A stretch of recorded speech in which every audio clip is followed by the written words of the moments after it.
I'm here to discuss the so-called flying saucers.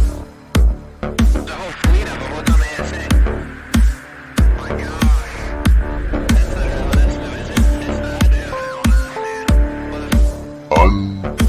Unidentified. The acquisition of unwarranted influence, whether sought or unsought, by the military-industrial complex. Anomalous. We have spacecraft from another species. We do, yeah. How many? Quite a number. Since 1947, we have received and analyzed between 1 and 2,000 reports that have been made by credible observers of relatively incredible things. Podcast.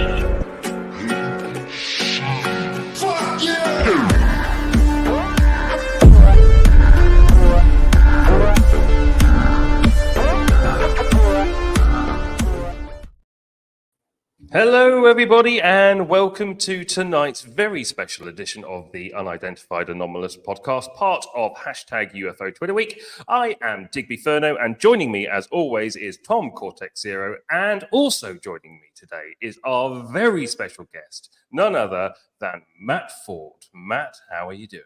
I'm very well, Digby. Tom, thank you very much for having me. Doing well. The rain seems to have stopped in LA, at least for the time being. I guess Sunday we're supposed to have a lot more. Just when I thought that we were just going straight to desert mode, it's the rain just keeps on coming. But you know what? We'll take it. I'm the only one in desert mode at the moment. I can tell you that. Sincerely. Tom, and it just started raining here. I'm doing great, man. It's been such a great week. I'm super excited for Matt to be here. We're both obviously huge fans of the Good Trouble show. We had two great interviews yesterday, and this week's just been a blessing. It's just been absolutely unreal. Some of the people that we've had the opportunity to speak with, obviously yourself. Like, I feel like this is going to be a fun one. I know it's late for you, Digby, but totally worth it, right? I tried to fall asleep in the stream. It's fine. What time is it there? It's midnight. Wow. All right. I'm dedicated, man. I appreciate you accommodating the West Coast time zone. Thank you. That's all right. Don't worry. That's nothing. Tomorrow night I've got a space with Grant Cameron, and that starts at 1 a.m. my time. So I can thank Hollywood for setting that one up. I'm gonna have a word with her. Yeah, I know. She doesn't listen though, bless her. You're killing my co-host. Exactly. It's so great to have you on the show, Matt, and there's so much to talk about. I think what I really want to start with is that I've literally just come fresh out of the space, which I was co-hosting, and Sean Cahill popped in. Sean's a great guy, friend of the show. He's going to be coming on soon with Holly, which we can't wait for, to talk about their Project Nanu that's coming up. But there was a questions flying around about disclosure, and I turned to Sean straight away and said, look, if things do not go the way that we want them to with governments around the world and we want to force disclosure, is there enough information? Is there enough proof locked away that everybody has access to force what everybody's now terming catastrophic disclosure? And he said unequivocally, easy to say, categorically, yes, there absolutely is. 5 years ago, no, but now all the ducks are in a row. What do you feel about that? And obviously, I know you have your connections, you know people, what's your thought on that? Well, I would defer to Sean on that. I think that really what it's going to take is additional whistleblowers to come forward, go public, and it's a sticky situation, because if these folks, let's say the folks that have filed protected disclosure, PPD-19 whistleblower disclosure, if they are in possession of classified material related to this particular topic, which if they are going to the Inspector General, then they certainly are in possession or have knowledge of that. It's they're in a tricky situation, because number one, no one wants to hurt their own country, their own country's national security. As I'm in that boat, I would never do anything to damage the United States' national security. So you have these whistleblowers. If they have classified information, which I would assume they do, and they reveal it, And it is in violation of the security classification guide to whatever special access program that they were a part of, then that's automatic jail time for these folks. If they if they violate that NDA and they have crossed whatever red lines are spelled out in the very detailed security classification guide for that particular program, then they have made what is called an unauthorized disclosure, and there are criminal penalties for it. Time in Leavenworth, loss of their pension, loss of their security clearance. I think there's a $10,000 fine associated with that. So I am not entirely sure how that is going to come about. I think I'm sure it just depends, of course, on what the information is specifically. I was going to say, I got the feeling that it was more like they have evidence. It doesn't necessarily mean that a whistleblower needs to come forwards and break their, contract to the USA, I guess. And that was the feeling that I was getting from him. And I think it's an important message, I think, because it gives hope to everybody watching and everybody that's involved in the community going, when are we going to get disclosure? If people know that the information's there and there is a card to be played, let's say, should it be necessary, I think that just gives everybody a little bit of hope. And the thing with the whistleblowers, I love the whistleblowers, don't get me wrong. I'm a massive fan of David Grush. And we definitely need more of them to come forwards. But I always feel that just feeds us more, the people that are already interested in the subject. We need to break past that and allow some information somehow to come out that's going to bring more people and more support to the subject. Because the argument with David Grush for everybody else and all the naysayers is, but he hasn't shown any evidence. Of course, you and I know why he hasn't shown any evidence, because he's not legally allowed to. And as you said, he'd end up in jail. The obstacles are unreal. Yeah. What are you supposed to do? Yeah, no, absolutely. So, for instance, David Grush, who has been in the intelligence community for quite a long time, or was in the intelligence community for quite a long time, he knows the ins and outs of the security classification guides that he had to sign for various special access programs. He was one of the individuals that would write these SCGs for various programs, so he knows to the letter what that red line is that he cannot cross.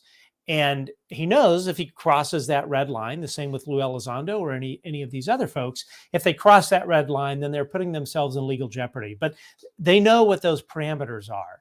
And I would venture to guess that the whistleblowers know the exact same thing.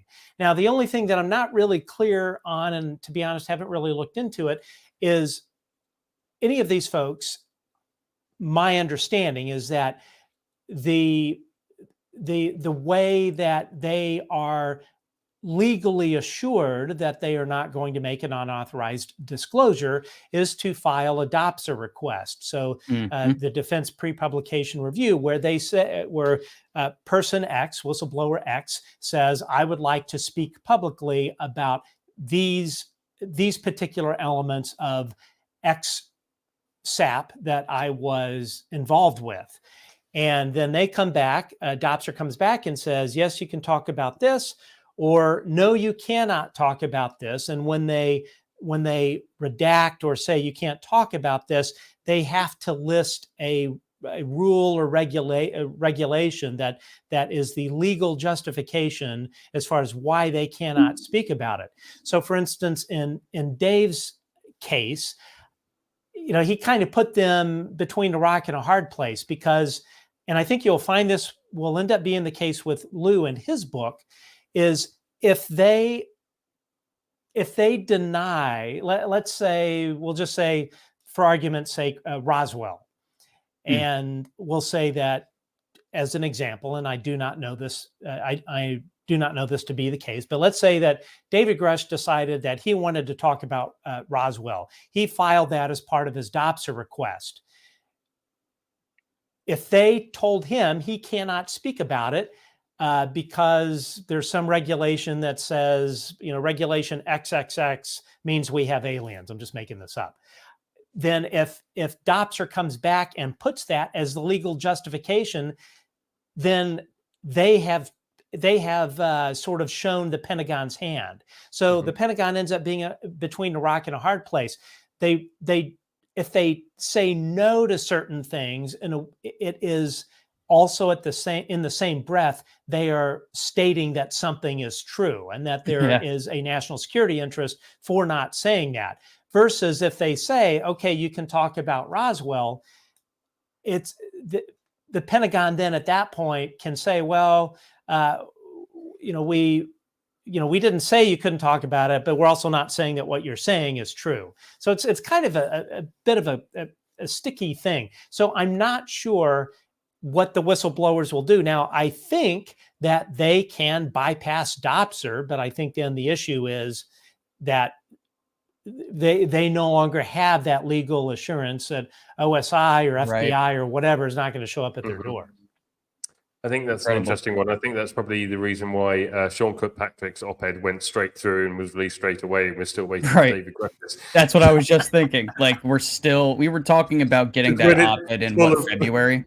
When it's full of lies and there's nothing that they need to run past anybody, it can go through straight away. And also, Matt, can I also say that your review of the historical report was by far the best I've seen? Yeah, thank you. Yeah, thank you so much. It definitely was. I mean, that thing was really not even worth the paper it was printed on. It is such an incredible hack job by a former director, Dr. Sean Kirkpatrick, who I like to refer to as a Sean Kirk quadcopter. I call him Sean Fitzpatrick. Yeah, well, yeah, I've heard that as well.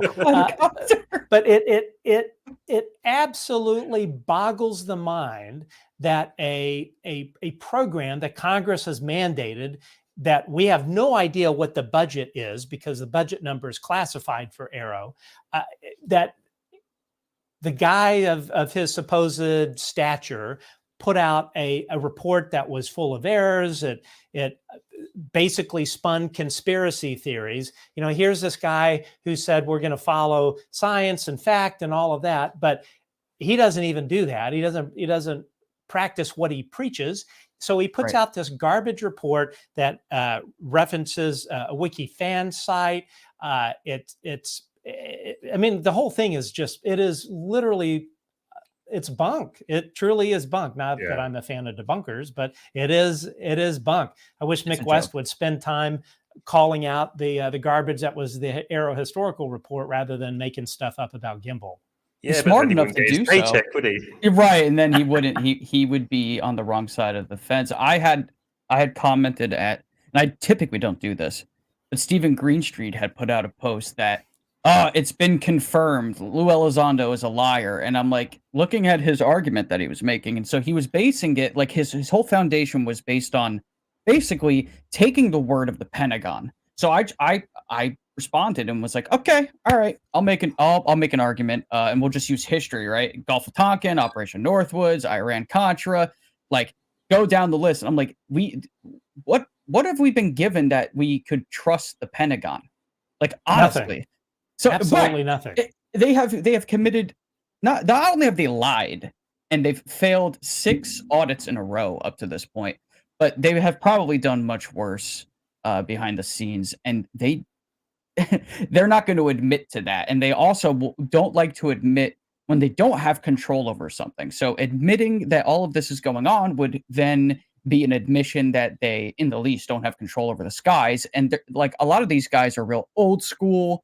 Some of them are like evangelical, so they feel like there's something demonic going on. Like there's a lot that we're dealing with right now. And I wanted to get your thought on something that it's still in line with the whistleblowers, but it comes from a very different place. I feel like this gets forgotten a lot. James Fox was chasing down potential bombshell evidence from the Virginia case. And apparently they had gotten as close as knowing who had it, and they knew like what house it was in. This videotape that purports to show one of the beings from that day. Is it possible that all of the whistleblowers aside, Dopser, Grush, throw that all out the window? Is it possible that maybe the next card that gets played is something like that. A piece of bombshell evidence from a case that nobody really saw coming. Like, have you heard anything of that sort from anybody? I have not, but that would not surprise me at all. Absolutely would not surprise me. So I wouldn't be surprised by that if it's something like that. But I think what needs to happen to really reverse the tide of this Pentagon psyop that they essentially been running through Sean Quadcopter and AARO is we need multiple people to come forward that have firsthand knowledge of this and to speak about it as much as they can without putting themselves in legal jeopardy. There needs to be something that takes this to a critical mass. I think, in my personal opinion, I think Dave has taken it as far as he can go. And as long as it is one person or a couple of people, let's just say it's Lou and Dave, and that's it, that comes forward, then you will always have the Stephen Greenstreets of the world and the Mick Wests and all of these other bonkers people that will be able to say, look, it's only one or two people. So because it's only one or two people, it's got to be a bunch of malarkey. So really, I think from a public imaging perspective, from a PR point of view, and to win over the hearts and minds of the people that are skeptical about it. And I always say it's good to be skeptical. There's a big difference between a skeptic and a debunker who absolutely a debunker is operating from a conclusion, and then they're jamming the data or whatever their thinking is in order to support that conclusion. A person that's skeptical is asking honest questions, but keeping an open mind as to what the conclusion may end up being. So I think for us those of us that are fighting for disclosure, those of us such as myself that have seen this stuff multiple times, and I know it's not from here, I know it's not a seagull, I know it's not a quadcopter or anything like that, it's going to take something like that, multiple people coming forward to talk about this. Or, as you said, Tom, as well, somebody that has evidence from an incident that would be incontrovertible in terms of the weight of the evidence. And that's difficult, right? When we were talking to Avi yesterday, I had even asked them, it's like, well, how do we deal with a force that may be so far beyond our understanding that if it doesn't want to leave behind evidence, it won't leave behind evidence, right? Because the absence of evidence isn't evidence of absence necessarily. I mean, Albert Einstein predicted gravity waves decades ago, and then we finally found them when our technology was sufficient enough to detect them. But so I guess this would tie in with what question that just kind of came in the chat from Paul, who's on our new Paradigm team. What do you think this phenomenon really is? I mean, obviously, you and I spoke in DMs briefly, and we had kind of like a back and forth about something that you had seen. And I'm really curious to get your take on like what your personal theories are as far as what we're actually dealing with. To be honest, I have no idea. I really don't. I know that it's not human. That is for sure. Right. The things that I've experienced, both the paranormal stuff that co-located with it and the orb that has shown up, it's only been one. It's been in different presentations, different colors. Some it's only been a couple hundred feet above the house. Other times it shows up as almost like a flash bulb going off in the sky around 10,000 feet. That's like a large star. But I'm not really sure. And going back to what you were speaking about as far as the phenomenon not leaving evidence was interesting. I was on a television show back in the late fall. And one of the production people I befriended and this was actually a Demi Lovato thing that I'd worked on. So of course everybody was talking about UAP and whatnot. And this production supervisor that I got to know, he had told me as a kid, he had experiences with UAP. And of course, I was telling them about my show. So fast forward, I think it was like January, I get a text from him, and he's like, "You're not going to believe this, but I've been out in the field on a show that I'm not going to name, but on the days off, on one of the days off, myself and 3 people that were the stars of the show and a animal wrangler were all out. I think they were out boar hunting. And I think this was like in Arizona or New Mexico. I don't really recall what, but while they were out there, they encountered these orbs, and they encounter what they think was probably a skinwalker. So he calls me up. He's all excited. He's like, "You're not going to believe what happened." And he sends me one of the videos that they took. They took 3 or 4 videos of this thing. But the thing he was most flipped out about was the other videos were deleted off of his camera roll on his iPhone. He didn't do it.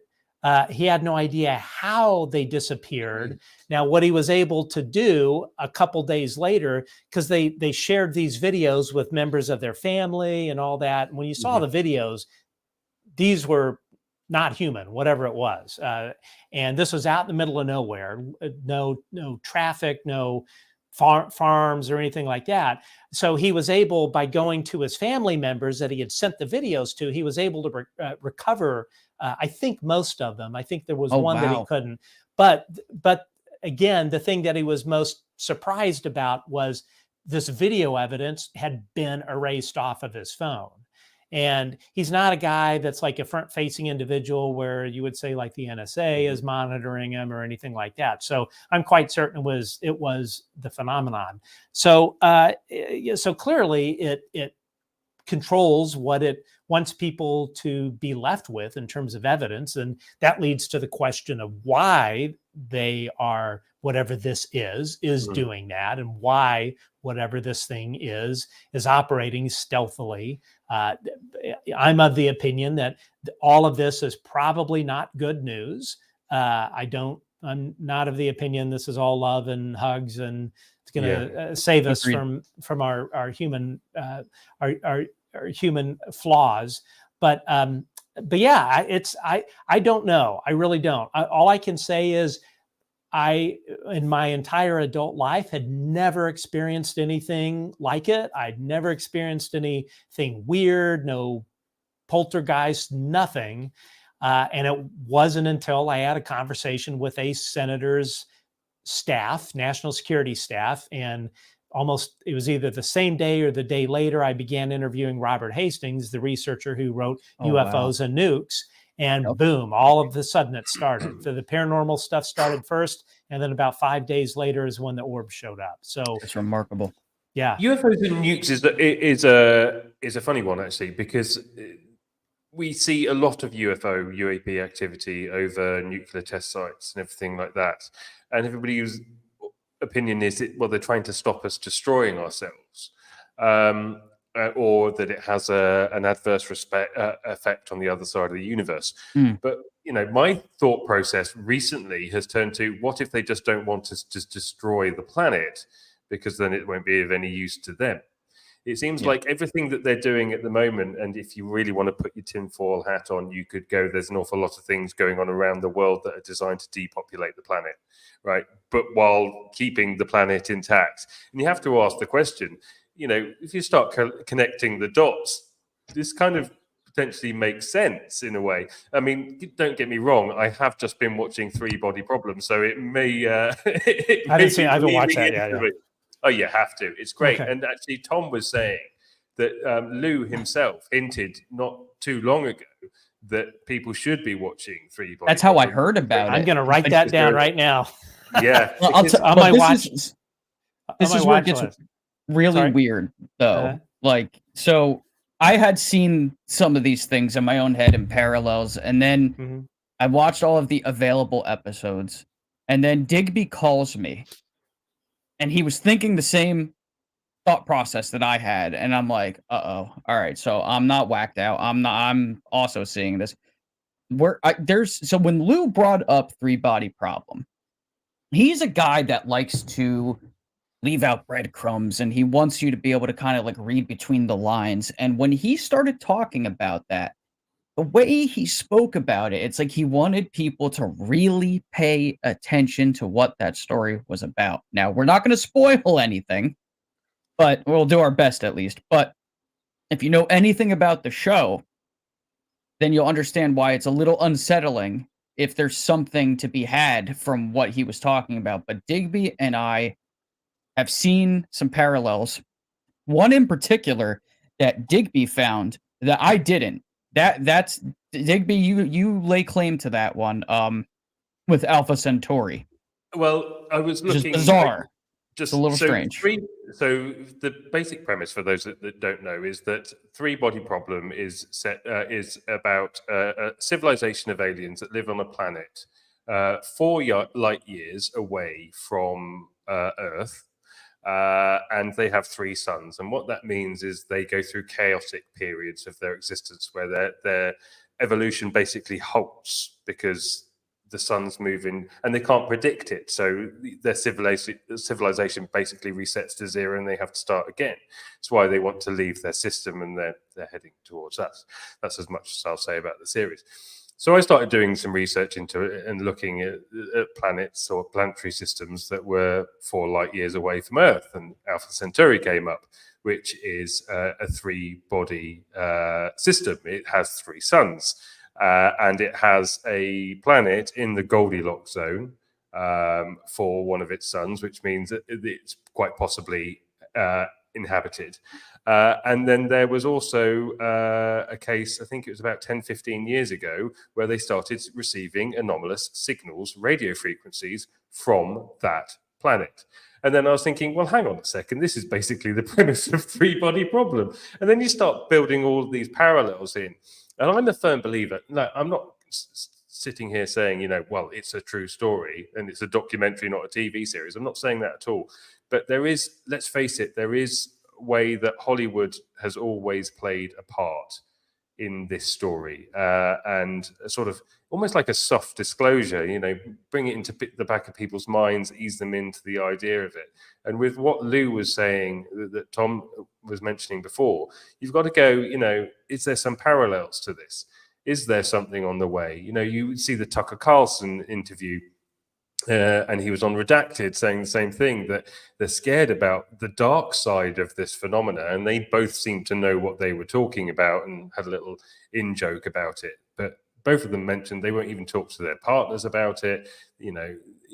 They keep it to themselves. And I wonder if there is something to this.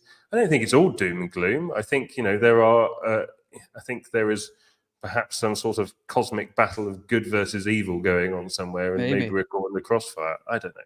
Digby, if I may, I want to share this image too. I didn't mean to cut you off, Matt. You can go right ahead while I show this, because this is a little strange. Digby, I do agree that so you have like Stephen Greer on one side of the fence, that says it's all. I don't know where he makes all this shit up. I think he. I don't know if he's got one of those. What were those like magic 8-ball things where you shake it up and then it gives you an answer? I think that's where Greer comes up with half of his garbage. So he's on one side that says that it's all love and light. I personally, as I said, I tend to view this from more of a national security lens. As when I look at it, to me, it looks like a preparation of battlefield intelligence operation. But what I would say is that, and I've had quite a few people that would know about this kind of thing tell me, is that good and evil is a universal law. It is not just here. There's a yin and a yang, and I truly think that is certainly the case with this, because you do hear encounters people have, abduction encounters or whatever experience they may have that they view as positive, and they saw some hot Nordic alien girl abducting them or whatever, and then you've got a reptilian or whatever that it's just you hear like different different Yeah. things. Now, who knows if this is a singular phenomenon that is presenting in different modalities? I have no idea. But yeah, I am quite, like sometimes I have wondered if there is a species here that has been here the whole time. Maybe they created us or engineered us, or who like knows? Ultra-terrestrials. Yeah, but but this species is here and is protecting us from maybe another species from wherever that is hostile. I mean, who knows? I don't. Abductees have mentioned things like that. We just had Fringe on. She's very well known in the Twitter/X sphere, and her experiences have not been love and light at all. They've been tremendously dark. And then on the other hand, there are people that I talk to, like you said, who have a completely different view on this. They're the Space Brothers and all that. And it makes me wonder, like, is it just possible that there are just that many different groups interacting with our planet, and some people run into one and some people run into the other, or is it all the same thing? That's where this gets like really difficult for me as somebody who's been researching this my entire life. I mean, I don't even say aliens anymore, Matt. Like, I don't even really use that word anymore. I say NHI because I don't know if they're from another planet at this point. I got to be honest, I kind of doubt it. I feel like they're personally. Right, and I think that's very likely that we've been visited by extraterrestrials that have come and they've gone, and then maybe they didn't come back. But I feel that if you know anything about the late author John Keel, he had this idea that he proposed of something called the super spectrum, where like we only see one visible band of light.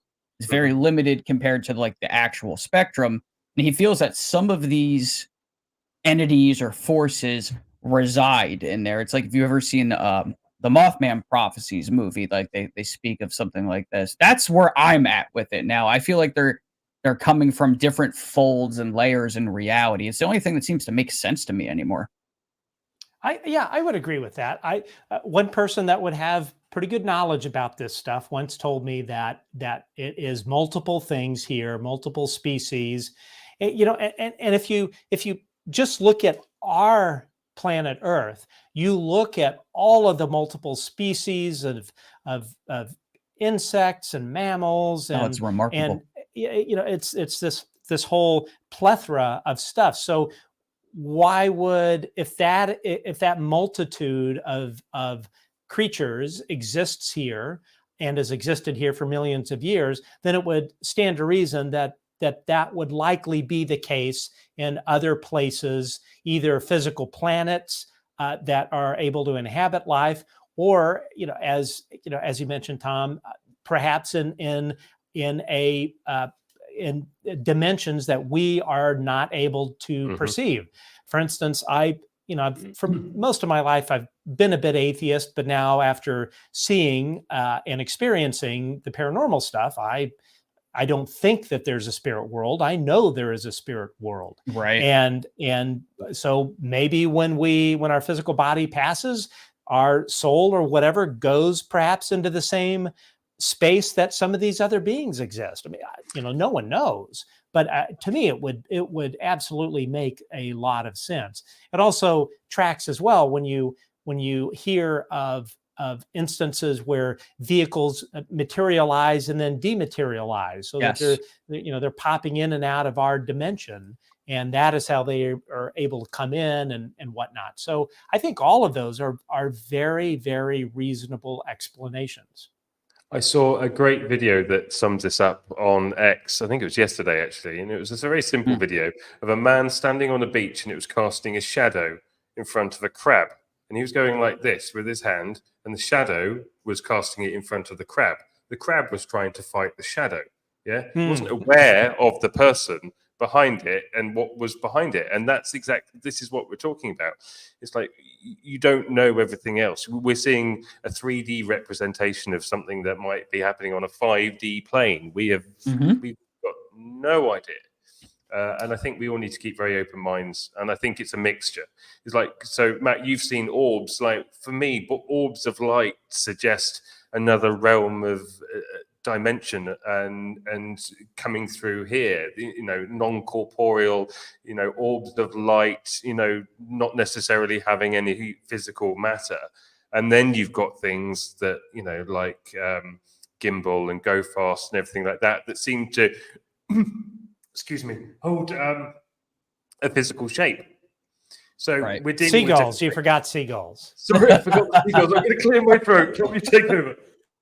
Seagull copters, potentially. That's the other thing that I guess drives me crazy too. Is that I feel like when you use Occam's razor for a lot of like what we're dealing with, Occam's razor would tell you that this is probably not human. Like I feel like some of the debunks are quite a reach. Like when they had that balloon configuration for the jellyfish, I'm like, are you kidding me? Didn't Green Street do that? I think. I think was it Green Street that originally?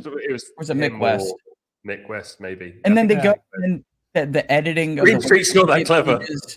That was crazy. That the Gorilla Skeptic group. That I saw that, and I'm like, for all the wacky things that happen in the UFO community and the things that can be said about our particular side of the fence, like that to me was so childish, and it has nothing to add to the actual argument. And they keep talking about the same things. It's like ATIP, OSAP, Lou this, Lou that. He wasn't the director, this and that. I'm like, yeah, but what the hell does that have to do with what came over my head when I was a child? What does that have to do with what I saw driving down the road a couple weeks ago? Nothing. Because I saw it. It's real. I mean, the experience that I had back in the late 90s, I was on my first camping trip. I'm not going to dive super deep into it because I've mentioned it a number of times. It left me with absolutely no doubt that something is going on. It was right over my head. It's not like something I could have mistaken in the distance. Nothing. The woods went silent. All the hairs on my body stood up. It was a giant black triangle. A light on each corner. No light in the middle, actually, because I know a lot of people report seeing that. And it came right over my head. It wasn't too far over the treetops. And the odd thing is that I was already a UFO fiend. Like, I was already super entranced with the subject. I was reading about abduction and Bob Lazar, like, when I was like 4, like really, really, really early, which makes me wonder if they caused it potentially. But these debunkers, they could say whatever they want. I know it's real. Like that's what kills me about this. Is like, it's real. I know it's real. Digby has had some experiences. Yeah, they're wasting time, right? Like they're not adding anything to the argument. Actually, nothing of substance. No, I completely agree about that. My personal opinion, and I have no solid evidence, but I think that a lot of these folks are on the payroll either directly by the CIA or either 1099 by a information and global perception information perception management company. Even like you were talking about the Guerrilla Skeptics. So the big skeptics organization, the Center for Inquiry, which has been around forever and has millions of dollars going in and millions of dollars going out. They have one fund set aside to pay journalists, and it's in their IRS tax filing. They have money set aside to pay journalists and bloggers. A blogger would be somebody tweeting. So my personal opinion is that if you step back and you look at these debunkers, how should I put this? The cohesiveness in messaging is so strong and so good. It's hard to believe that it is just a bunch of amateurs. The timing and the coordination is very, very, very tight. The journalists that are writing pieces, such as this guy in England, Daniel, I don't know what his last name is, but I know who you're talking about. Yeah, so you've got that clown, and then you've got Stephen Greenstreet, who, by the way, was employed by the State Department to write propaganda. And from what I understand, he reported directly to Susan Goff. So, when you step back and you look at it, much probably like Occam's razor, the simplest explanation is all of these people are in coordination. If they're not being paid for it, I would be very surprised. All I know is if I were Mick West and I were spending all of my time producing all of this content, I sure as hell would want to get paid for it. So that's right. He must be. He must be, because he's dedicating so much time for it. And you're not telling me he's getting paid enough from his X account to justify the time he's spending on it. No way. There's no way. I can tell you his spouse is not employed, so he has no income from there. And I'm sure he gets some ad revenue off of Twitter or some of these other things that he does, but he also happens to be living in one of the most expensive states in the United States. So when I look at it, it's like this guy has to be getting paid. Yeah. So I put on I replied to one of his tweets after this historical report came out, and I said, you know what, Mick, you've won. You've proved your point. You can move on and focus on something else. And his reply was, no, I like focusing on this because it's fun. It's like, okay. I don't buy that for a minute. It would be like Digby and Tom. If I came on your show and you said to me, you know what, we know for a fact that Chewbacca is real. He wasn't a guy in a costume on the Star Wars set. That Chewbacca is real. He lives in up in Seattle, Washington, with R2D2 or whatever. I'd be like, Tom, Tom Digby, if you believe that, that's great. I don't necessarily believe that, but hey, if you want to spend all your time talking about how Chewbacca is real, and you have a couple podcasts and you tweet about it and all of that, I'd be like, you know what, guys, knock yourself out. I'm going to go have a beer at the bar or go, see my kid's soccer game or whatever. I'm not going to go and spend 8 hours a day, 7 days a week, tweeting that Tom and Digby don't know what they're talking about with this whole Chewbacca thing. And you've got this guy, Lou Elizondo, that says Chewbacca is real. But you know what? Lou was not the head of the Chewbacca program at the Pentagon. And I'm not going to spend all of this time. And if you think about it, our most valuable time as humans, our most valuable commodity as humans on this earth is our time left. So all I know is that why would these bananas debunkers, I like to call them debunkers actually, because I think they're all pretty bonkers, or if they're not getting paid for it, they're really bonkers. Why would they spend so much of their time on a topic that they think is not real? I don't know. Let's ask Tom. Right. Tom, you've spoken to Mick West, haven't you? Yeah, just a little bit though. He was really nice.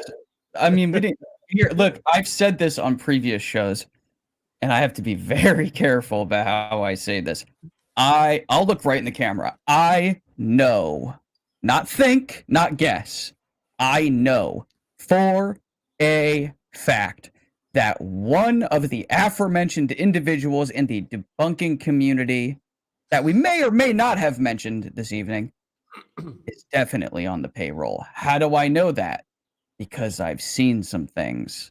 There's an active investigation going on behind the scenes by some really, really great people in our community. So I don't want to jeopardize what's going on there, but I know for a fact that at least one individual, can't talk about the rest of them because I'm not sure, to be fair, but we can guess. One individual out of these many debunkers that are out there now is absolutely on payroll, because I've seen the receipts and I have the document. I just can't post it.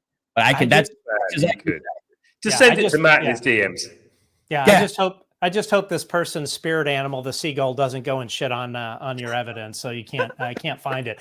But it could be a dino beaver, though. I'm not sure about the seagull. Oh well, that wouldn't surprise me at all. Fire. So all right, I caught the hint. It makes sense. the thing of it is, as much as I make fun of these debunkers, they are not stupid people. They are Not at all. They are extremely intelligent. There was a thing that Mick West wanted to come on my show, and I just politely said no. The same with Susan Gerbic, knowing full well, number one, I don't want to platform propagandists first of all, and then secondly, they are so good at their debate tactics, and they're very, very crafty, and they know not to get backed into a corner that they can't get out of. And and that's where I think if like there's one guy that I think he's like an Uber driver or something, is this actor guy that is just, he's kind of a joke, and that is one of these debunker folks. But that guy's like just kind of like a fly buzzing around your head. You're like, yeah, whatever, you just ignore it. But the people such as Mick West and Green Street and Greenwald, who in addition to I guess having a sex toy website, he's also really good at talking out of both sides of his mouth, where he's like, you think he's on the side of disclosure, but then he says something to kind of muddy the waters, and then when people call him on it, he's like, "Hey, I'm just asking questions." Like this guy, I think he went to the Tucker Carlson School of plausible deniability, and talking out of both sides of your mouth. But you've got people like that because people often say, "Well, Matt, why do you even bother talking about them? Just ignore them." And the fact of the matter is that these folks have media bandwidth, they carry weight, and people do listen to them. Going back to the whole issue with Wikipedia is Mick West has this glowing Wikipedia page that the Guerrilla Skeptics have written for him. They wrote it for him, and they maintain it because they know that when a segment producer for a news outlet, say CNN or whatever, wants to put him on a show, or somebody says, "Hey, we should get that Mick West guy, go look into him and see what you think," the Guerrilla Skeptics know that the first place that media producers, segment producers, or showrunners will go and look, they'll go to Wikipedia, and they'll look up Mick West, and they will see this glowing thing, and they'll be like, "Yeah, man, this guy looks legit. Let's book him on the show." Versus they'll go and they'll look at David Grush's page, which was written and managed by the Guerrilla Skeptics. And to somebody that doesn't know anything about David Grush, you'll look at it and you'll go, "My God, this guy's a nut job. And we're not going to put him on our network." So that is a kind of blatant manipulation, information manipulation that these people engage in. And that is why I have not been shy in calling these people out. I know kind of before I came onto the scene, a lot of people sort of treated them with kid gloves, and I tend not to have a really good filter. So I was like not afraid to talk about these guys, because I think it's important to call it out and not ignore it, because while all of us that track this topic may know that these folks are indeed full of shit, or they are purposefully, which is what I believe, they are purposely spinning propaganda on behalf of the government. No one else knows that. And that has been the whole issue with the Wikipedia thing. Wikipedia is the 7th most trafficked website in the world. So somebody that knows nothing about the UFO thing, phenomenon, or whether Chewbacca is real or not, they are going to go to Wikipedia and look it up, and they're going to get a very one-sided view because you have this group of editors that has been doing this since 2010. So they have a very they have seniority, so much so that they can push other Wikipedia people out of Wikipedia editors off of pages. So you've got this group that is manipulating the narrative that the public is just not aware of. And again, I think it's easy for all of us to kind of fall into this trap of everybody else is as into this topic as we are. But the fact of the matter is 99% of the world population is not. I mean, the great majority of them may have a very good curiosity, and a great majority of them may believe that this is real. But in terms of the ins and outs and who to trust and who not to, and I would certainly say publicly, do not trust Mick West, do not trust Stephen Greenstreet, do not trust the dildo guy. I'm blanking on his name. Don't trust these guys because they are not telling you the whole story. And I think purposefully so. They are. It is more important for them from a disinformation point of view to say, "Ooh, shiny! Look over here! Look at this seagull! Pew pew pew! Flying around. Exactly Pay attention to that." Or, "Hey, this Lou Elizondo guy, he didn't really run ATEP. Focus on that. Shiny! Look over here. Don't think about the things you've been experiencing or that your best friend told you they experienced. Go look at that seagull." There by a butt plug. Yeah, Don't believe Senator Harry Reid, who even put out a written statement. He's so full of shit. I didn't know about the sex toy website. What's the website? Oh yeah. Hey, the man's got to make a living. Hey, if I actually did not know that. If you want to sell dildos for a living, knock yourself out. There's nothing wrong with that. No judgment there. That's capitalism at its finest, the American dream. Honestly though, out of all of them, I probably respect John the most though, because like I'll give him credit where credit's due. Like he does do a ton of work. Like I'll give him that. You know what I mean? And honestly, my interactions with him have been absolutely fine. Like he and I, it's never been an issue. And same thing can be said with Mick West. Actually, like he was a gentleman. He was very respectful. It's just in the community now that. Sorry, man, that's not a dildo you're getting out of that box, is it? Oh God, I was gonna say, what is in the box? I'm so curious. It's a Mitch McConnell dildo.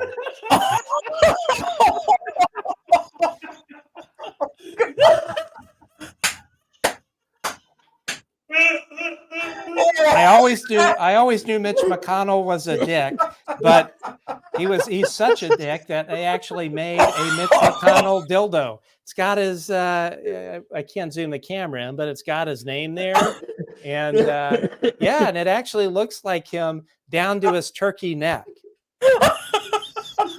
I got this off of John Greenwald's sex toy website. You're shitting me. I'm joking. Oh, okay, I was gonna say that would really kill me, dude. I'd log out. Yeah, and it comes complete with "Get fucked by your government." Senate Minority Leader Mitch McConnell is fucking Americans with his anti-abortion stance, and he's doing it without our consent. Help fund reproductive freedom, and tell Mitch McConnell to go fuck himself along the way. So I give this to the 100th caller. So there you go. There you go. Oh my God, dude! I'm gonna have to show this replay to my parents because they fucking hate Mitch McConnell.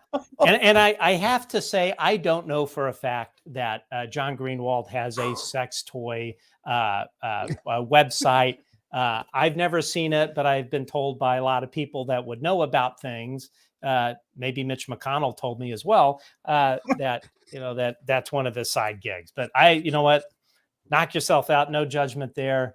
If I didn't see that coming at all. I gig didn't see that coming. No pun intended. My God, that is well done, Tom. That was a good one. That was unreal. I can't believe that just happened.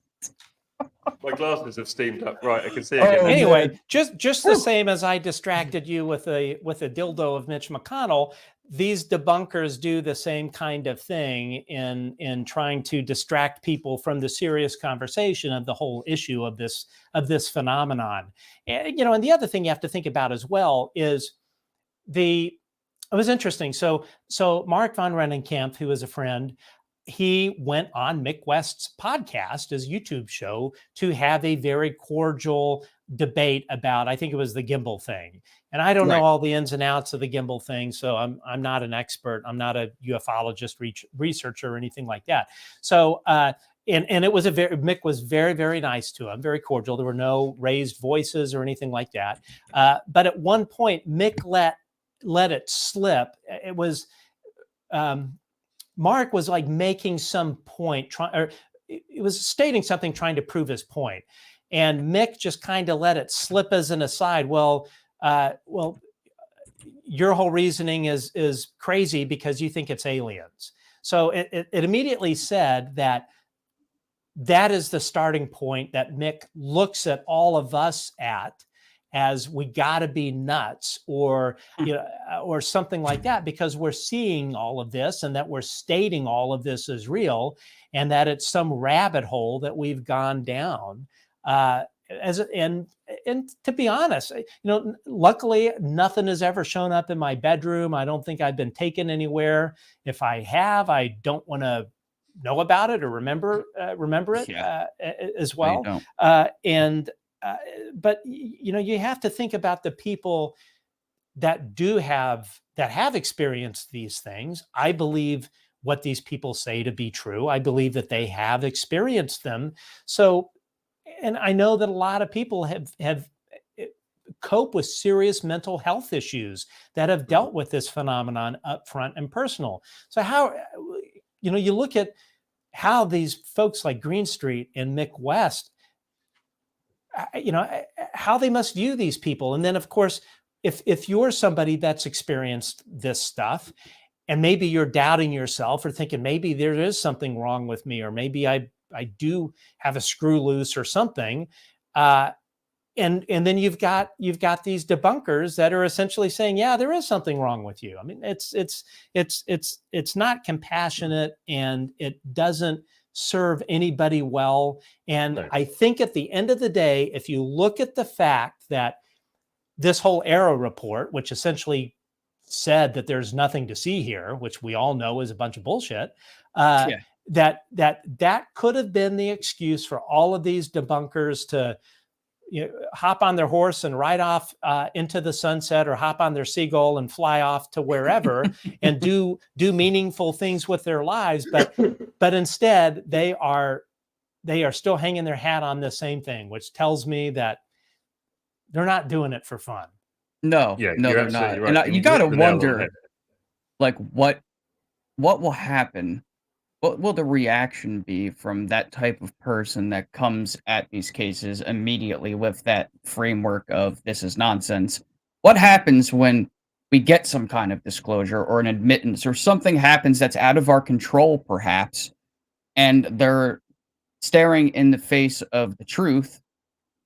What are they going to do? Just be like, oh, well, it's like, well, no, you got to really explain your bullshit at that point, because you've been, like you said, they're at it day after day. They post more than I do, and I post quite a bit. Yeah.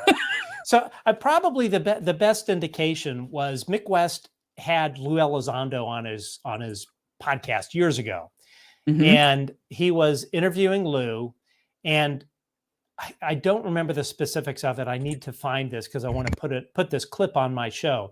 But he's going back and forth with Lou, not in a rude way, but Lou nailed him down and backed him into a corner that essentially shined a big freaking flashlight on Mick, that he didn't know what the hell he was talking about.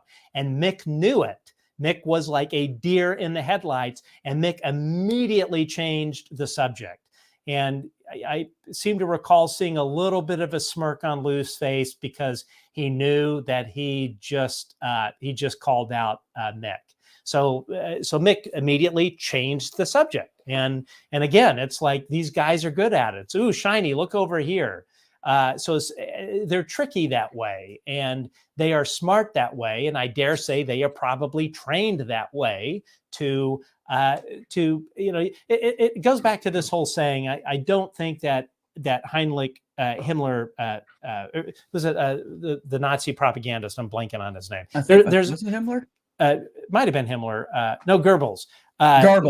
There's a saying that is attributed to him, but I actually don't know that it really came from him, that says if you repeat a lie often enough, people believe it, including the person that is telling the lie. Yeah. Right. So, and I think psychologically that is actually a very accurate statement. So when you have people, these debunkers out there that just repeat, and they stay on a very, very tight set of talking points, it is effectual and people buy it. Yes. I think you have to believe a lie to be able to sell it as well, and your mind plays tricks on you. You have to get into that zone. Before you know it, you don't know your left from your right. And they repeat the same things over again. I mean, Jesus Christ, if Green Street posts his one New York Post article one more time, they bloody shoot himself. Oh man. The what? Say that again? His one New York Post article that he always brings himself back to over and over and over and over. Isn't it like his banner? Yes, I think so. It's just like, come on, man. The thing is, and we'll move off debunkers in a second. But as you said earlier, Matt, debunkers go at things with a singular goal. Everybody that's interested in the phenomena will look at a new piece of footage, and we look at it with a critical eye because we go, is this real or is it not real? And we've seen hundreds of clips and everything like that. We look at it and go, because we're the ones that have to be responsible enough to go, actually, I call bullshit on this one, or actually, I'm going to hang my hat on this one, and I think this one's real. A debunker goes at every single piece of footage and goes, right, how do I prove this isn't real? And that's the difference. We say we're believers, but actually, we're the skeptics, in the sense that we are skeptical of everything that we see, and then we base our belief on expertise and experience and what we believe. A debunker just goes to prove that it's false. Well, and another thing and I'll leave this, I could go on forever about the debunkers. One thing to consider is you have essentially the Pentagon, Kirkpatrick, saying that the only reason we can't prove anything different perhaps is because we don't have enough data. You've got Mick West that is saying, you show me the data and then I'll believe it. But they're saying the exact same thing, hint, hint. And secondly, Mick West knows full well, the whole evidentiary thing is a goalpost that they move. Mick and these folks move. And also too, he knows he's running a fool's errand. And what I mean by that is he knows he will never be shown classified data. So and all the data that would prove all of this is likely classified. Right. Multiple data, or I think like even on his latest thing, his latest argument with Mark is that multiple sensor systems failed simultaneously. Oh, so it's outrageous. So all these multi-million-dollar mil-spec sensor systems just happened to fail at the same time.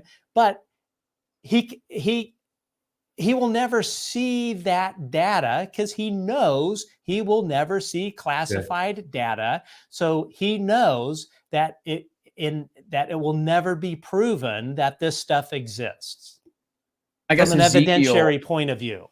I guess Ezekiel, whatever a sensors he was using in the Bible failed when he saw that wheel. I guess Alexander the Great, his sensors failed when two flying shields with flames running around the edges, clearly sounds like lights, came and swooped down at his armies and wouldn't let them cross a river, right? And I guess the same sensors were used in World War II when they, accidentally saw Foo Fighters that weren't there. I mean, that's the other thing, Matt, is that this has been with us for a very long time. Like Absolutely. You can go back into history and language changes, and there is a clear pattern. I know some people use Ancient Aliens, the show, as kind of like the butt end of a joke now because sometimes they get a little crazy on that show, but there's a lot of truth in what they were sharing in those early seasons.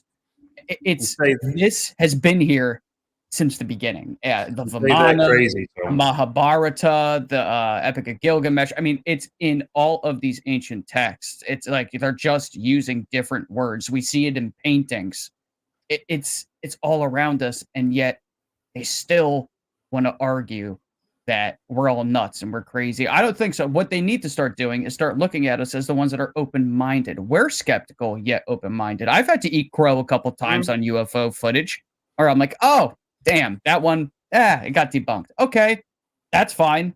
But what about this one? What about this one? What about this one? What about all the anecdotal evidence? Like, that has so much weight to me because it comes from all walks of life. So what the Pentagon and the debunkers want you to do is to want the general public to look at this from the lens that this is a brand new thing.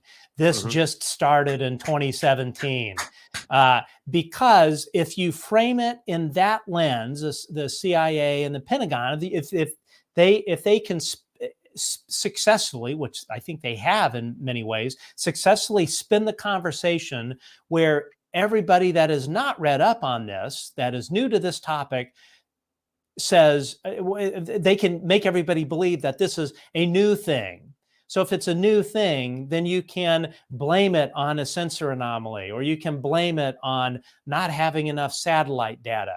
So when you frame it from the lens of it being a new thing and not something that has been going on tens of thousands of years, it is easier for them to steer. It is easy for them to get people to buy their explanation. Absolutely. Because they're only wanting you, debunkers included, to look at a very small slice of the data, of what data we can see, and judge everything off of that, because then they can explain it away. You are spot on. I was just talking about this on the show. Well, we were talking about this privately the other week, weren't we? And we were absolutely talking about this. I said they would love, they would love for people to think that this just started happening, so that they don't have to take any accountability for the things that they've done already, and they can control the narrative how they see fit. Matt, you are spot on. They're talking about things now and going, well, it's just our secret tech. Yeah. Okay. So fine. It's 2024. We've got secret tech. Yeah, probably we do. Yeah. But we're seeing the same things in the sky that they're calling secret tech now, as was seen in 1930s in Magenta, Italy, 1947 in Roswell, New Mexico. And you try and tell me that we had that capability of secret tech back then? I call bullshit, massive bullshit. I'm looking for an important quote that Sean Kirkpatrick said. It was in an article. You do that, Tom. I'm just going to say one thing. You say Ancient Aliens was crazy. Yeah, they never brought out a Mitch McConnell dildo. They didn't. No. Well, you know what? That guy has some pretty crazy hair, so I wouldn't be surprised if he has one stuffed in there. He follows me on Twitter too. We're going to try to get him on the show. I love Giorgio so much. I think he's great. I love that show. Vinny Adams. Vinny Adams. I love Ancient Aliens. Yeah, Vinny Adams talked to him. Yeah, that's right. So I can't, because I've got a bunch of different stuff here and I don't have all this stuff memorized. But essentially, what Sean Kirkpatrick said was that all of the all of these conspiracy theories that Kirkpatrick has spun are getting in the way of AARO finishing their mission. What he means by that is, if you tease that out, essentially what he's saying is that there is a finite end to AARO in coming to their determination, and all of this stuff is getting in the way of AARO shutting down, or so whatever. I'm probably not explaining it well. No, get me. No, I know what you're saying. Get me if I'm wrong, because I'm English and not a Yank, and I don't get the way all your systems work in America. But the ability for AARO to complete their task was always sort of scuppered before they even started, because as far as I understand it, they didn't actually have any special agent authority. So they actually they could have access to information, but they didn't have the ability to question anybody, bring anybody in for questioning, arrest anybody, do anything to actually provide an effective investigation. They gave him Blue Book. And Blue Book, we know, is nonsense. My God, Blue Book is nonsense. Like, I could list 10, 20, 50 different reasons why that foundation is unstable. We talked about this right after the report. Like, so to be fair, I don't know how mad I can actually be at AARO, because AARO wasn't given the right key to the right door to begin with. Like, they didn't even get access to what they need to be given access to. So it's a mess. They were set up absolutely. I'm going to read you this quote I found. So this came out of his Unscientific American article. Kirkpatrick says, unfortunately, it is also meant to investigate a conspiracy saturated with the distrust between our legislative and executive branches. It is time for the American people to understand that, and for the DOD, ODNI, and Congress to step up to the plate and enable AARO to finish its mission absent this distraction. So, they're wanting to put this thing to bed. They want to shut it all down. And it's clear to all of us that have experienced this stuff that this is something that needs ongoing investigation. This isn't something that you can be like, hey, you know what? It's July 31st. Let's shut this down and go grab some coffee at Starbucks. This is something that should be going on indefinitely, because this isn't a simple thing. As we all know, we don't know what it is, and it's here, whatever it is, we know that. But from the lens of the Department of Defense, they want this to be a blue book. They want to write their summary, be done with it, and that's it. And yeah, that is the whole purpose of this thing. They want to be done with this thing. I had the pleasure and honor of interviewing David Shindley, who is a retired nuclear launch control officer. I debriefed him following his testimony to AARO, and Kirkpatrick was on that call, and it was a disaster, an unmitigated disaster. How they conducted the interview, how Sean Kirkpatrick's demeanor was with him. They were just going through the motions. They basically just treated these guys like they're a bunch of kooks, and they were going through the motions. They weren't recording anything. They didn't have a court stenographer there. It's all a joke. And by the way, Sean Kirkpatrick, he was run out of Space Force. He was demoted because this guy, for whatever reason, has a tendency to fail up. And people should FOIA why he was forced out of Space Force. Interesting. I think that would be something. Maybe John Greenwald, as opposed to focusing on sex toys, should do some FOIA work on what happened to Kirkpatrick there. But if he did that, and that could muddy his waters, and I think he tries to muddy his waters in a very certain way. Now, what you were talking about, the Special Agent Authority, that was something that we first brought out on the Good Trouble show. There's a thing called 1811 Special Agent Authority. So AARO, they have representatives from AFOSI. They've got people from FBI, but in their authority at AARO, they do not have 1811 Special Agent Authority. So they can go and ask to look inside a door, and if the key holder of that door decides to open it for him, great. Or if that key holder says, you know what, there's nothing behind the door, then Sean could say, okay, great. But he could not demand that door be opened. He could not legally force that. There was no teeth behind it. Yes. So it's pointless. It was pointless. So when Sean Kirkpatrick says publicly that AARO had all of the authority, he's not telling you the whole story. No. He's leaving a large portion of that out. Now, I choose not to think that he's a dumb guy. I can't imagine. I mean, he may not be well liked. I mean, I can tell you for a fact that people that worked with him had absolutely nothing good to say about him. And these were stories that happened right when he was put into AARO. So he has a long history of this guy is one of these folks.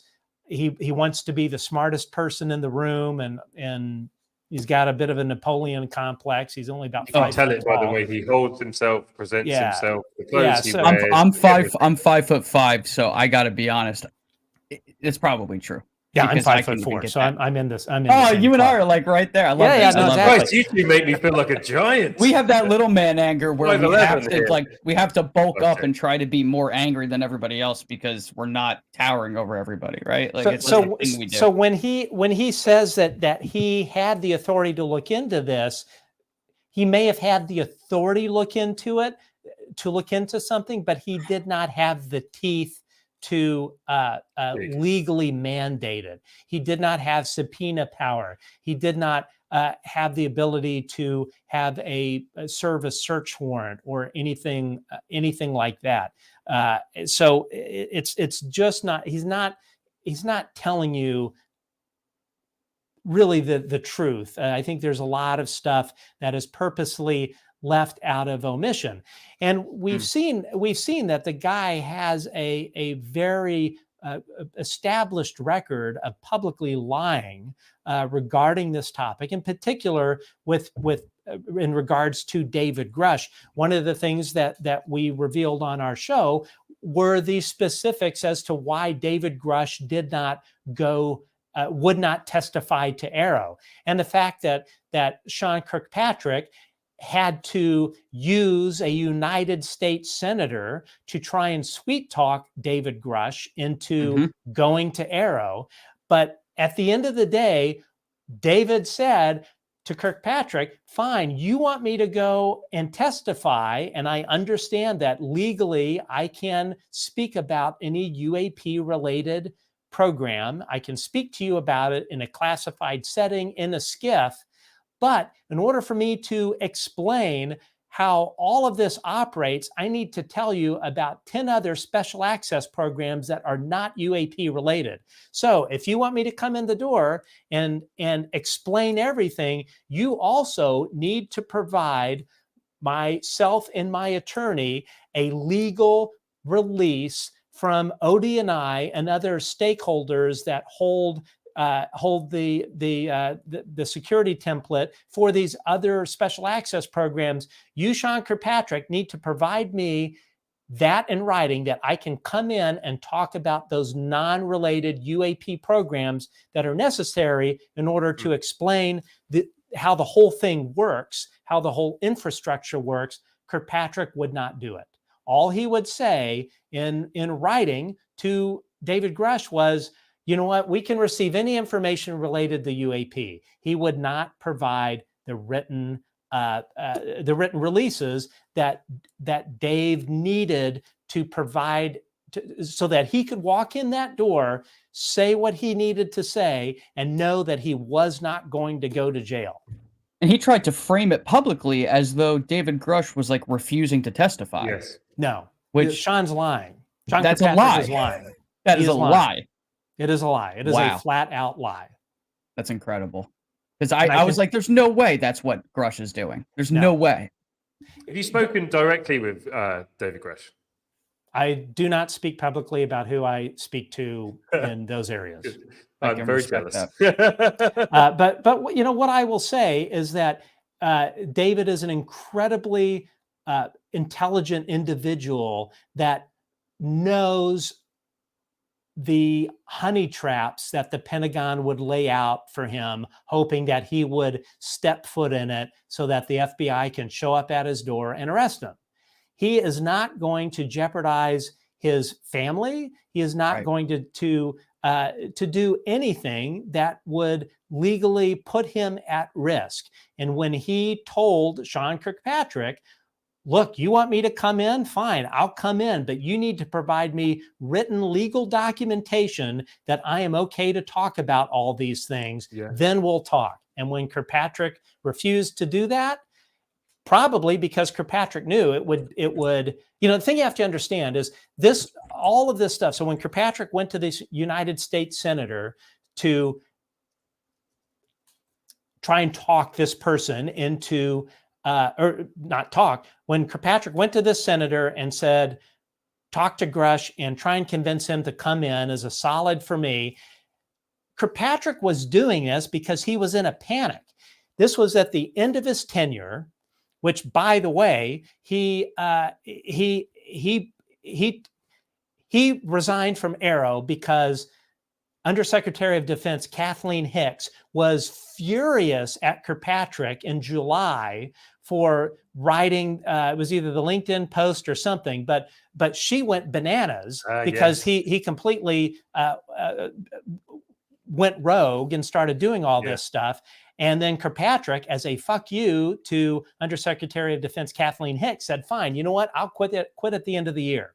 So fast forward to October, November, the biggest egg on Kirkpatrick's face that really showed to the world that this guy was utterly incompetent was the fact he couldn't get David Grush to come in. So this guy that testified in front of Congress has all of this airtime talking about this stuff that is fact.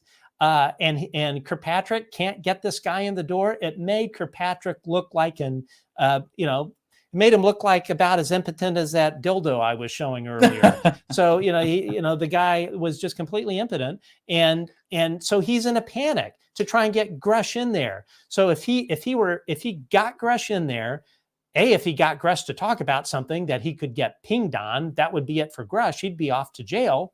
And then secondly, with confidence that if Grush had gone in there, Kirkpatrick would have spun it to make David look like a fool. It would have been bad. Kirkpatrick's goal would have been to take whatever he could publicly speak about and whatever testimony that David would end up providing him, he would have spun it to debunk Dave. Because I guarantee you that was mission number one for the Pentagon and the Central Intelligence Agency. Oh yeah. Yeah. It comes across like there is an internal struggle going on. And with that going on, this is kind of a wacky question, but I wonder about it sometimes because of the nature of what people have encountered and what they've dealt with. Matt, do you think there's any possibility that the phenomenon itself is involved in the cover-up? Wouldn't surprise me. You know what I mean? Like, yeah. I mean, or an element of, at least. Yeah, no, right. I've thought about that as well. I would like to not think that is true. I mean, that would, if the phenomenon is affecting national leadership decisions, I would say that is a pretty disturbing thing. I hope that's not true. Do I think it's possible? Well, if they can claim Absolutely. Russia can do it. Say that again? I said if they can claim that Russia did it in the last election, Yeah. why not the NHI? Literally, like when it comes to this whole thing, I just say, you know what? Nothing would surprise me. No. That's what I say. Tom and Digby, you could say Chewbacca is real, and I'd be like, you know what? Nothing would surprise me. Hashtag Chewbacca is real. Hashtag Chewbacca is real. Yeah, nothing. So get that trending. Yeah, nothing would surprise me. I hope it's not true, but it wouldn't surprise me. It's just I think about like the Men in Black and like those types of things, and it's like it just didn't sound human. I did a really deep dive on that over on my Cortex Zero YouTube channel, and it's like a half hour long, and the research I did led me in some weird places. I'm like, a lot of these experiences sound like poltergeist, demonic, even, for lack of a better term. I'm not a religious individual. I'm very agnostic, but I'm spiritual too. But it sounded otherworldly. Some of the things that people were seeing, like the Men in Black show up, but then they left, and there was like a bright flash of light. Their car wasn't actually like a real car, but kind of looked like another car, and they looked like twins. It's bizarre. And what's just Hollywood utterly do? strange. They make a movie out of it. Yeah. Will Smith and Tommy Lee Jones. I love those movies though, but that's nothing like what they really do. I mean, there's a very long history of this phenomenon having an ability to mimic, and be it a helicopter, or my personal theory with Langley and these sightings of drones over nuclear facilities, or things that look like quadcopters. My personal opinion, it is probably the phenomenon mimicking those man-made platforms. That's a really interesting thought. If you have the ability to traverse the universe or time, space, dimensions, or whatever like that. I'm sure you have the ability to show up where you need to show up and look like you're supposed Powerful, to be. whatever it is. It can do Whatever a it lot of is. things that are unsettling.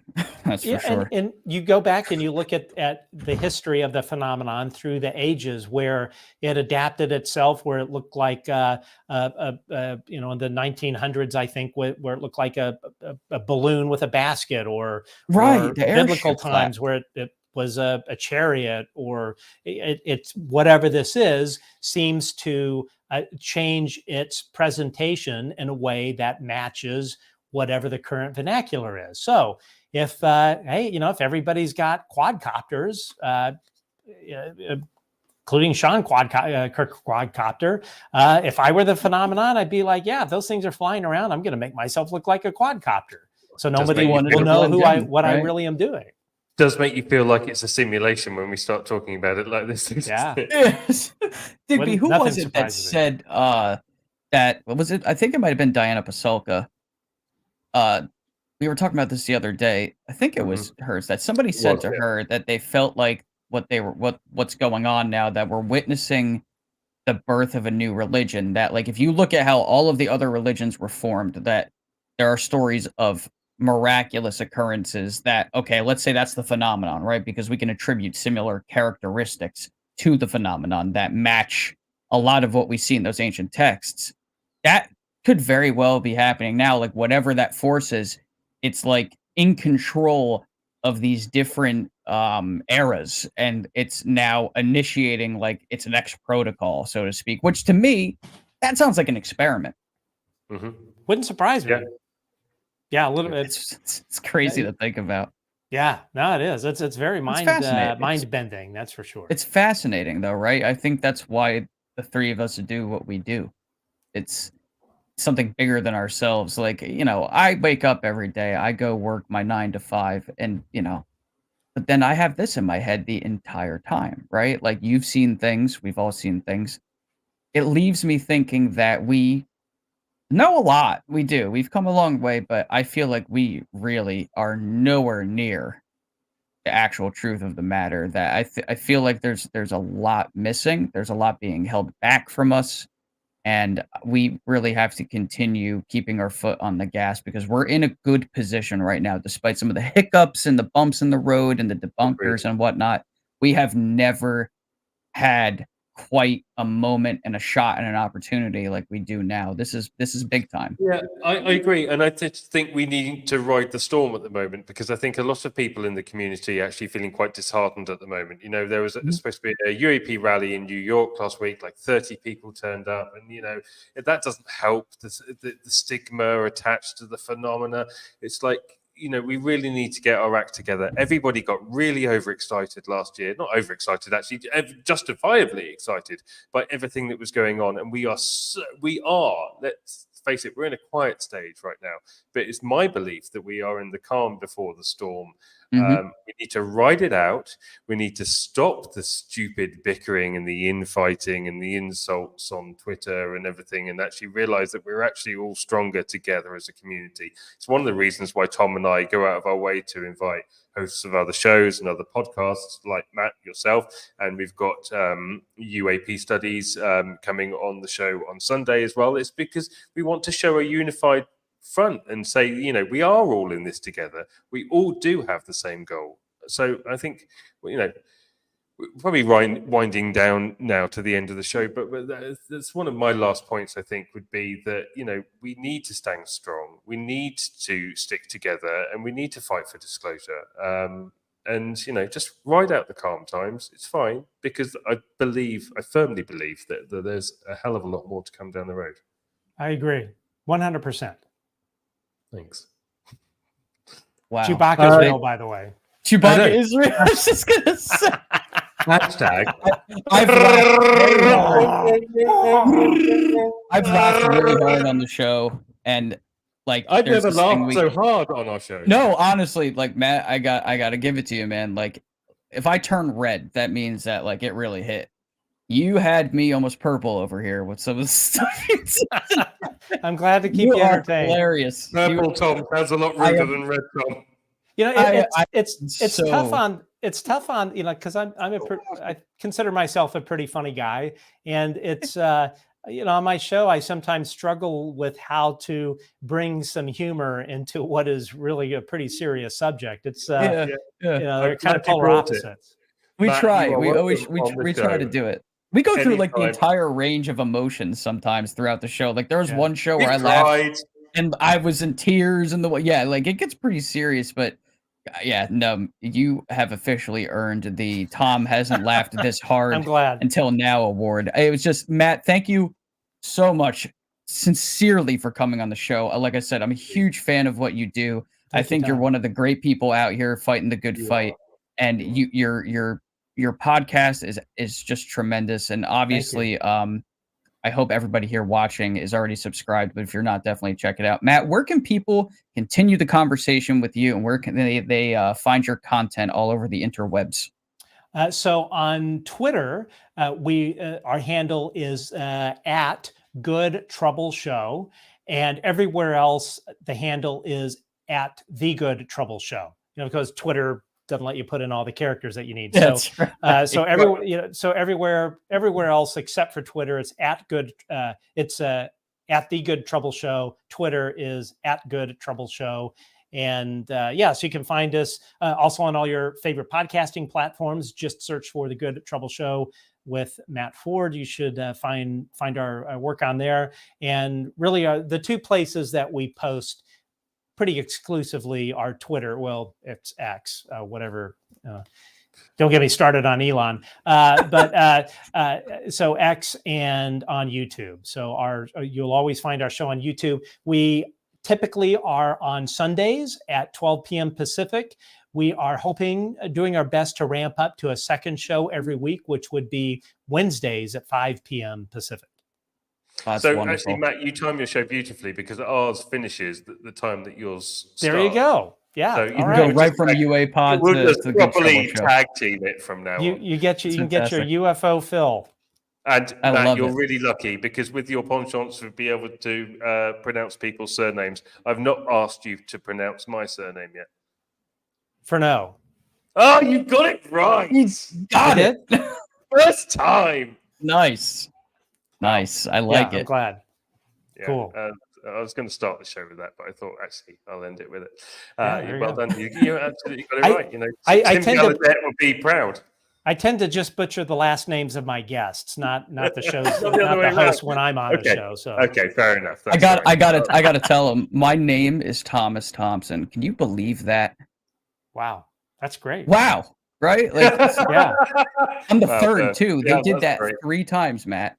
Did they? 3 times in a row they did that. That's right. You could be called Mike Johnson. Or Stone Dick. Like I said. Oh, I had such a And good on that time with note, this one. It's been an absolutely brilliant show. I've really, really, really enjoyed tonight's chat. And it is stupid o'clock here. Oh yeah, that's right. You got to get to bed. Yeah, Digby and Tom, it was a real honor having me on your show. I really appreciate it. I'm glad to be here. It's been fun. And you guys keep up good work as well. As I always say, this whole topic isn't about 1 or 2 people. It is truly a team sport, and everybody has a part to play in it. And I encourage everyone to do so. Thank you, Matt. From myself, from Tom, and from Matt, have a great evening, and we look forward to speaking to you soon. Take care, everybody. Take care, Bye-bye. everybody.